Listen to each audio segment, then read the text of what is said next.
Eto mga bossing ko, sa May 30 ha, huling biyernes po yan. Sa pagsalubong din po natin ng buwan ng June, humingi ka ng pera sa taong mayaman. Kahit magkano, kahit barya, kahit piso, pwede po yan. Ngayon pa mga bossing, kapag ikay nakahingi, ito'y gawin mong espesyal. Sa mismong araw na yan mga bossing ko ha, kayo po ay kumuha mga bossing ko ng pera nagmula sa mayaman, manghingi po kayo. Manghihingi ha, hindi magnenenok. Manghihingi po tayo. At pagkatapos mga bossing ko, ito ay gagamitin natin pampaswerte. Subukan nyo po ito mga boss. Proven po ito. Kayo po ba may mga kristal? Or kaya po meron kayong Libyan stone? Or kaya pirate stone? Or kung ano man po dyan na mga pang-attract ng pera? Kaya buhay na bato? Or wishing stone? Yung mga ganon. Or kaya yung bato na may mga hole, yung may mga butas na nagmula sa dagat. Maswerte po yan. Ngayon, isa sa mga nabanggit ko at meron po kayo ng mga pang-attract ng pera, ng mga natural stone nagmula sa kalikasan. Ito po, ito yung halimbawa yung pera, ipapatong nyo po siya dyan. Tapos ilalagay nyo to sa harapan ng bahay or kaya po mga bossing ko sa may gilid na main entrance ng inyo pong tahanan. Ang dulot niyan ay swerte. Obserbahan nyo, kung ngayong Mayo ay wala kang ganito, yung sinasabi ko nga po sa inyo. Ngayon darating ng June, May 30.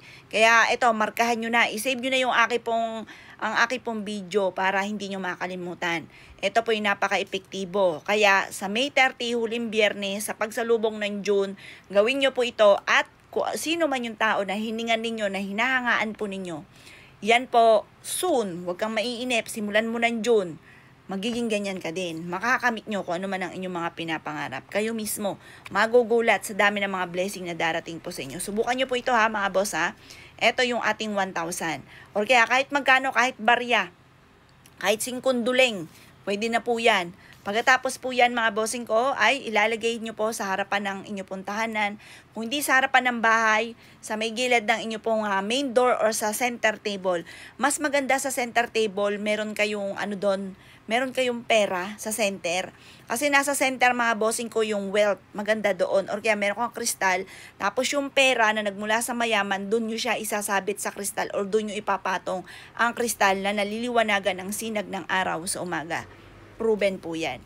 Kayo mismo matutuwa dahil sa dami ng mga blessing na darating po sa inyo. Kayo mismo matutuwa dahil mas magaan ang daloy na swerte ngayon darating na June. Kaya kung gusto nyo kayo ay swerte ngayon June, yung tinuturo ko po sa inyo, gawin nyo po yan. Dahil maa-amaze ka dahil kung ngayong May, mailap ang swerte, magganit ang swerte, pahirapan para ikaw magkaroon ng pera, pahirapan para ikaw kumita or umasenso, parang humihigit ka ng ahas sa lungga para lang ikaw swertihin. Etong tinuturo ko sa inyo, mas gagaan ang daloy na swerte ngayon darating na June. O siya mga boss ha, kung ikay naniniwala at gagawin nyo po ito. Mga boss, good luck po sa inyo po lahat.